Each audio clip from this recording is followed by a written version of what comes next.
Ahí les he explicado de qué se trata la guerra contra Sendero Luminoso. Si ustedes buscan los archivos del Congreso norteamericano, van a ver fotos y recuentos de todo lo que han hecho ustedes. Y lo van a ver no en una salita del Congreso, sino en el pleno del Congreso de los Estados Unidos, y con el secretario de Estado y el presidente presente.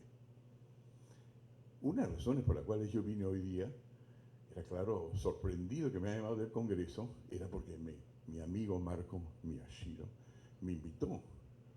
Pero a mí nadie me ha invitado del Congreso a hablar de lo que yo sé. Yo tengo más éxitos en los congresos de afuera hablando de lo que ustedes han hecho en el Congreso peruano. Pues yo hoy día no tengo muchas ganas de agradecerle al Congreso estar acá. Les quiero agradecer a Marco Miyashiro, porque las recepciones que yo tengo afuera, lo siento decir, eso va a ser bien frívolo, son bien más grandes. Otra fotito, por favor. Unión Europea. La Unión Europea ha agarrado las cosas que ustedes han hecho, las estrategias que ustedes han dado, todos, a través de toda la guerra contra el terrorismo, y las han convertido en una ley, para que no sabían eso. Una ley en la cual dicen, basada en la experiencia que hemos tenido nosotros, el IRD, cómo nosotros vemos, además la cobertura de la ley, eso es lo que los europeos deberíamos seguir como política de acercamiento con el pueblo, con las necesidades del pueblo, conversar con ellos, la relación que han tenido las Fuerzas Armadas con los comités de defensa antisubversivos, eso es lo que deberíamos hacer nosotros, seguir el ejemplo peruano. Y tenemos dos ventajas, no solamente que ellos han comprendido perfectamente que no la van a agarrar por los medios tradicionales y bombas grandes y armamento sofisticado, sino por conocer psicológicamente con quién está tratando uno. Tanto el enemigo, si tú no conoces a tu enemigo, como tantas veces nos los hace acordar Miyashiro, no lo puedes derrotar. Y en el Perú lo comenzamos a conocer. Entonces ya tenemos que ese tema está en el Parlamento Europeo y yo regreso a plantear sobre ese mismo tema dentro, creo que aproximadamente un mes. Ahí está. ¿Tenemos otra foto por ahí? Estas fotos acaban de ser ensambladas, dicho de paso. Eso es el Parlamento Europeo. Tan, tan, tan, tan. Bueno, ahí basta. Ok, esto es para que ustedes digan, este Soto tiene algo quizás interesante que decir con muy buena voluntad. Ahora les voy a decir cómo se relaciona esto al 5 de abril. El 5 de abril hay un golpe de Estado real, que ni siquiera el presidente Fujimori sabía que era un golpe de Estado. Disolver el Congreso. Nosotros protestamos por el golpe de Estado del ILD y eso no es disolver. Bueno, eso es un golpe de Estado. Golpe de Estado es anular un poder. Y no es necesariamente militares que tomen el Ejecutivo con una película de Woody Allen. Es también disolver el Congreso. Y entonces, aproximadamente el 13 de abril, me llama el presidente Fujimori, vía Carlos Bologna, que era el ministro de Economía y Finanzas, que acaba de visitar a los Estados Unidos y se le han cerrado la puerta de todos los bancos. Entonces el presidente se dice, un hombre muy práctico, pucha, ¿qué tal éxito adentro? La CONFIEP me ha dado una gran fiesta, la Sociedad de Industria me ha dado otra gran fiesta, tengo 80% popularidad, pero afuera se me está cerrando todo. ¿Qué pasó? Entonces, yo le explico al presidente que lo que ha ocurrido es que él quiere un cambio, pero esa no es la forma de proceder. Que le dio un nombre, se llama el Gobierno de Reconstrucción Nacional o algo así. Abandone ese nombre. ¿Por qué? Porque eso significa que usted es el presidente de un golpe. Cancélelo. Comience usted para decir que usted es el presidente electo del Perú. Primera cosa. Segundo lugar, admita que hizo un error y diga con un plan concreto cómo va usted a avanzar a una democracia mejor que la que acabamos de dejar. Y una democracia, le propongo en el plan, que no solamente sea aprobada por los peruanos, no como plebiscito, sino como referéndum, es decir, frente a un proyecto de constitución actual, y si es posible 2 o 3, y aprobada por la Asamblea de la OEA. Nos peleamos un rato y toma la decisión de ir por ese camino. Sí, hay un plan que además era un plan para tratar de ver cómo avanzamos un nuevo gobierno sin golpe de Estado, ya encargado por él hace ya más de un año, cosa que estaba ya preparadito. Y en base a eso, tiene una conversación que se acaba de publicar en los periódicos con el presidente Bush.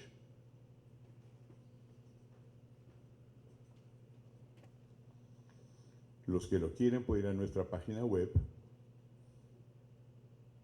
Fujimori, Bush, Casa Blanca, abril 20, 1992, donde anuncia otro programa. ¿Qué significa eso? Que el golpe de Estado del Perú duró 336 horas. Punto. Y de ahí se pasó a otro proyecto, que no fue el golpe de Estado, que fue el antigolpe. Cómo construir una democracia en el Perú. Y se la construyó con todos los otros partidos políticos del Perú.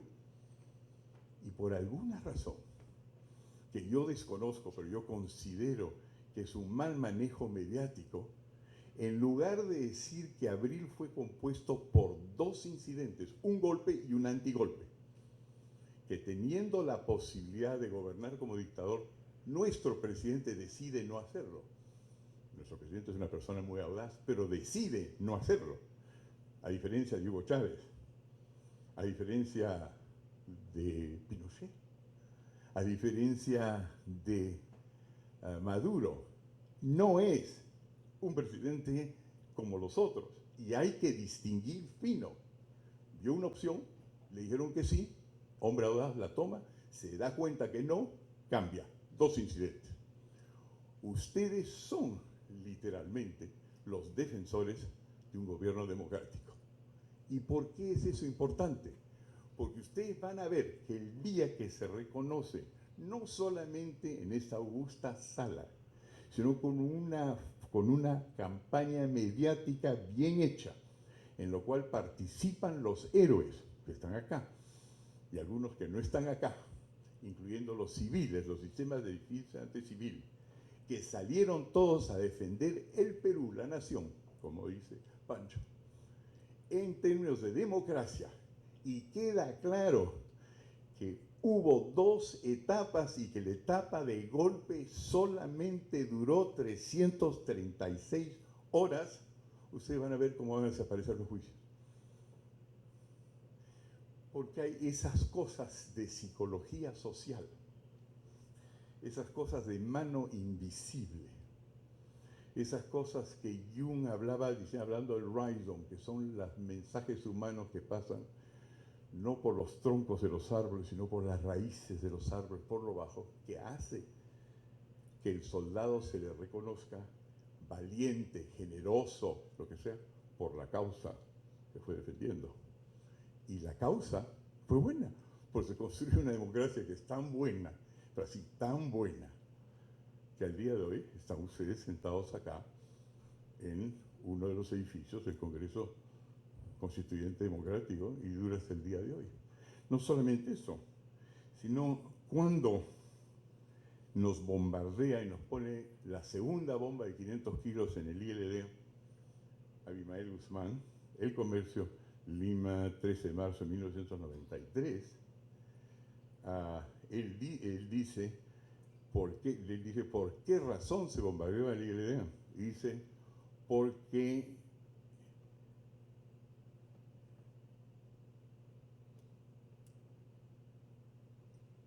permitió, lo digo directamente, en la reunión de prensa señaló que las acciones del grupo terrorista estaban destinadas a crear caos para frustrar la reinserción del Perú en el sistema financiero internacional, así como evitar el normal desarrollo de las elecciones al Congreso Constituyente Democrático. Lo que le asustaba más de todo a Abimael Guzmán era que el retorno a la democracia porque ya no tenía causa beligerante. Entonces, vale la pena reescribir la historia del Perú. Yo comprendo cuando el presidente Kuczynski, que ha hecho un gesto fantástico, por fin, algo, diga vamos a voltear la página. Él, yo supongo que está pensando, comencemos a entendernos para ser un país constructivo, no nos peleemos por minucias, peleémonos porque en democracia uno se pelea, pero no por estupideces, yo comprendo eso, pero para voltear la página y verdaderamente reconciliarnos, esa página tiene que estar bien escrita y no está pues bien escrita. Recién en esta pequeña sala están comenzando a salir una serie de cosas. Entonces el reto de Pancho de que nos tenemos que reunir y escribir, este doctor Tudela, que todavía no escribe todo lo que tiene que escribir, y este general Miyashiro, que todavía no dice todo lo que tiene que decir, hay que ponerlo sobre papel, porque con eso acaba la guerra y la injusta persecución de las cuales ustedes son víctimas. Claro, pero así es. No es por un acto jurídico, es que sencillamente nadie se atrevería en una guerra bien terminada a ir a juzgar y a condenar a sus héroes. Estoy por terminar más o menos en creo que unos 5 minutos.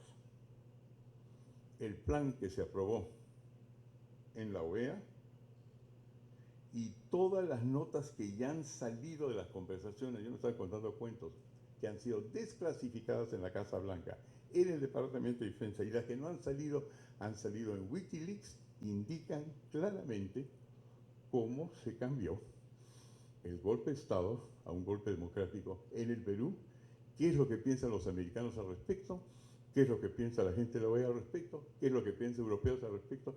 La tienen servida si esto no acaba siendo sencillamente un pequeño seminario para recordar un acto heroico, sino sobre ello reconstruimos el orgullo de ser peruano y el único país en el último medio siglo que le gana a un terrorismo organizado.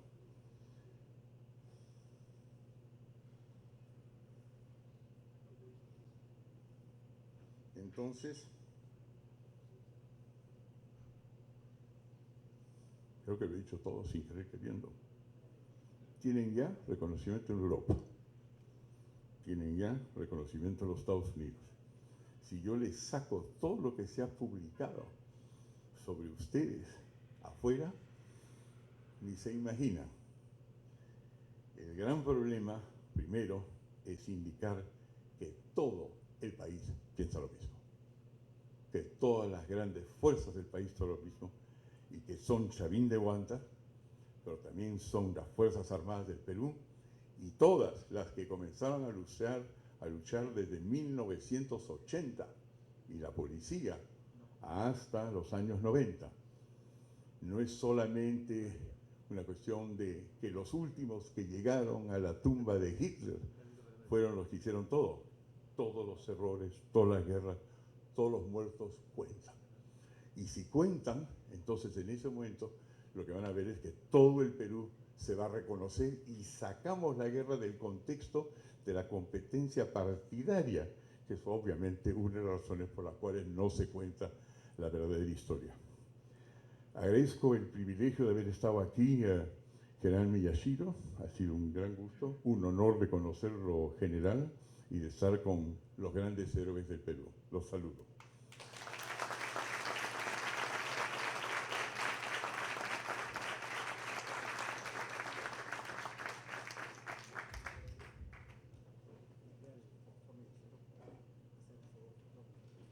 Doctor Miyashiro, ¿me permite 2 minutos para contribuir con su venia? Sí. Dignos representantes de la mesa de honor, presentes todos. El que les habla es un humilde integrante del grupo de inteligencia de la patrulla Tenaz y su grupo de logística que el 22 de abril de 1997, junto con nuestros comandos, contribuye al éxito de la operación. Lo escuché detenidamente al doctor Tudela. Todo lo que usted ha hablado está registrado y en algún lugar está guardado en 8 tomos y en algún momento saldrá. No se preocupe, es cierto lo que habló el presidente, y ese presidente se presentó a Tserpa y le dijo: usted comience ajusticiando a los militares porque ellos hicieron la represión contra ustedes, no con los civiles, y después los liberaron a 8 y leyeron un mensaje del MRTA.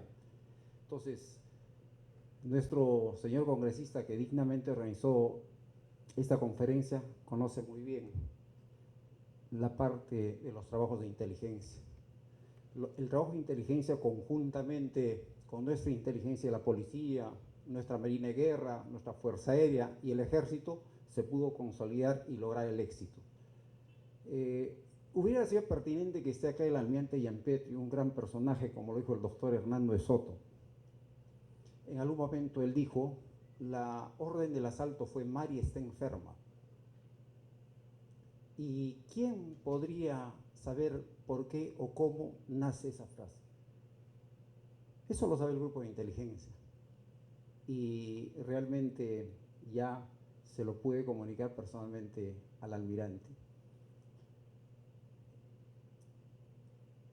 Quería dejarles a la reflexión lo siguiente: tenemos que seguir trabajando por nuestro Perú, tenemos que seguir siendo alertas, porque cuando el MRT del año 97 asalta la residencia del embajador del Japón, no ha entrado el 100% de su organización, sería un suicidio.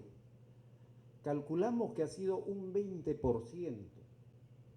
Los 14 MRTistas, como usted dijo, ya posteriormente pudimos determinar con la información que nos fue brindando todo el trabajo de los ex rehenes que también deben ser reconocidos como héroes.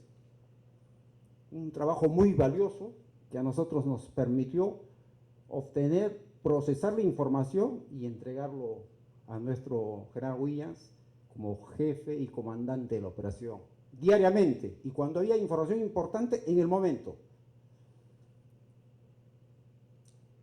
Retomaba lo de la organización del MRTA. Entró un 20%, quedó un 30% a inmediaciones de la residencia como apoyo logístico, es natural, pensemos como ellos. Y lógicamente otro 50% estaba en la selva de Junín, en Chanchamayo, donde iban a salir los 400 MRTistas liberados. Tito fue el que presionó para que se empiece a eliminar uno por uno día a día. Y después, como dijo el doctor Tudela, mejor el 28 de julio. O sea, hay una serie de cosas importantes y relevantes que nosotros tenemos que estar alertas.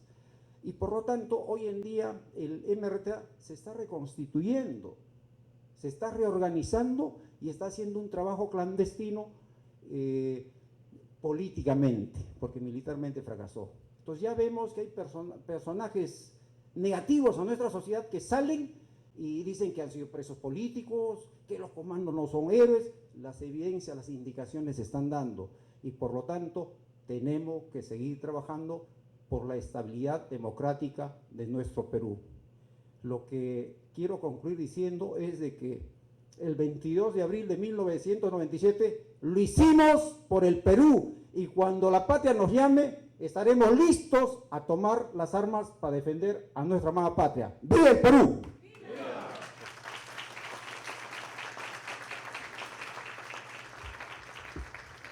Muchas gracias. Bien, señor congresista Marco Miyashiro, como está en el programa, luego de las exposiciones hay la participación de los señores periodistas. Queremos invitar, por favor, al periodista Alfonso Baella Herrera. Habíamos invitado también, es de Willax Televisión, asiento por favor, Alfonso, y don Juan Paredes Castro, ha sido editor periodístico del diario El Comercio y está con nosotros para participar, ambos como periodistas para hacer no sabemos si es pregunta, consulta o un interrogatorio. Bien, comenzamos con don Juan Paredes Castro, por favor, para su consulta, su pregunta o su intervención.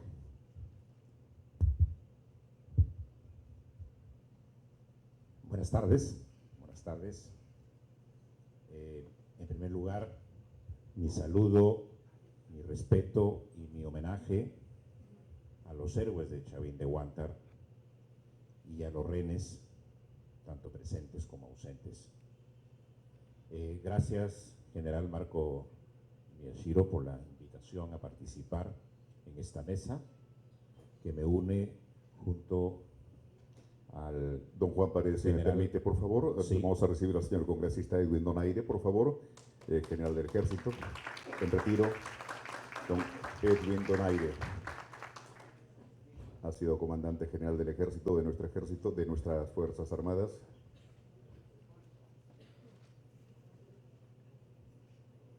Gracias. Don Juan Paredes Castro, adelante, por favor. Perdón por la interrupción. Bueno, sí, estaba completando mis saludos, que lo había hecho a los héroes de Chavín de Huántar, a los rehenes. Saludaba al general Marco Miyashiro por la invitación a esta mesa. Mi saludo también al general Donaire. Mi saludo especial al general William Zapata, que estuvo a la cabeza de la operación Chavín de Huántar, y a dos brillantes intelectuales, amigos míos, que están conmigo ahora, y con ustedes, por supuesto, hemos escuchado sus exposiciones, Francisco Tudela y Hernando de Soto.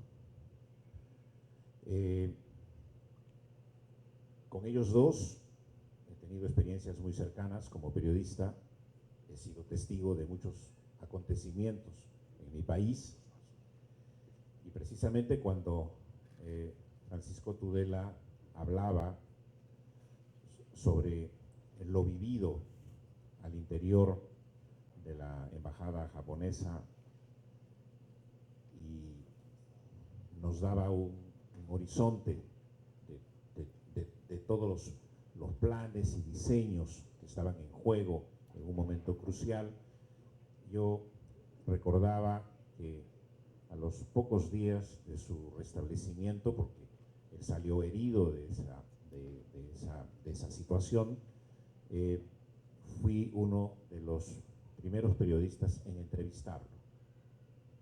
Y fue una larga entrevista publicada en El Comercio. Creo yo que en esas circunstancias, como también se han referido tanto Francisco como Hernando, hubo medios de comunicación, con algunas excepciones, que de una u otra forma abrimos los espacios periodísticos y mediáticos al mejor ánimo y a la mejor suerte que las circunstancias podían llevar en esos momentos. Y creo yo, desde El Comercio, tuvimos una participación dentro del espíritu de libertad y dependencia que caracteriza a un medio de comunicación, pero tuvimos una participación en muchos casos prudente, ¿no? Y en muchos casos también de búsqueda de información, pero con lo mismo, con mucha prudencia, porque esos 4 meses de resistencia a la que se refirió Francisco Tudela fueron 4 meses de resistencia tensa, en la que los medios de comunicación jugábamos también un papel decisivo e importante. En sus referencias al 5 de abril, Hernando de Soto me trajo otro recuerdo. Mi participación junto a Francisco Tudela, en esa época periodista, junto conmigo, en Bahamas, en Nassau, en momentos en que tenía que pasarse, como lo recuerda Hernando de Soto, de la situación de golpe de Estado a una situación de vuelta a la democracia, porque Fujimori tenía que haber entendido que cuando se le cerraban las puertas del escenario internacional y de los mecanismos financieros internacionales, tiene que haber recordado lo que a él le costó reconstruir el escenario internacional que dejó el gobierno, el desastrosísimo gobierno de Alan García, el primer gobierno. Si Fujimori ya había pasado por esa reconstrucción difícil y complicada del escenario internacional, sobre todo financiero para el Perú, el autogolpe lo estaba llevando nuevamente a ese mismo escenario. Por lo tanto, creo yo que fueron sensatos los consejos, entre ellos los de Hernando de Soto, que llevaron al gobierno a nivelar las aguas para la democracia del país. Dicho esto, quiero permitirme, porque yo no he sido llamado a dar una ponencia aquí, quiero permitirme hacer preguntas muy concretas, comenzando por la primera dirigida al general William Zapata. Si, vista esta experiencia del rescate de los rehenes del año 97 y vistos los escenarios presentes y futuros de esta nueva amenaza internacional de la que tanto Francisco Tudela como Hernando de Soto se han referido, de estas nuevas guerras en las que el principal flagelo es el terrorismo, le pregunto al general Zapata, ¿qué tendríamos que hacer para liberarnos? Casi nos sentimos rehenes de este tema también, para liberarnos del tema del BRAE. Ya pasan varios gobiernos y no tenemos sino del BRAE algo así como una caricatura, ¿no? Presente, y no un objetivo donde tendríamos que combatir de otra manera, no solamente al terrorismo, sino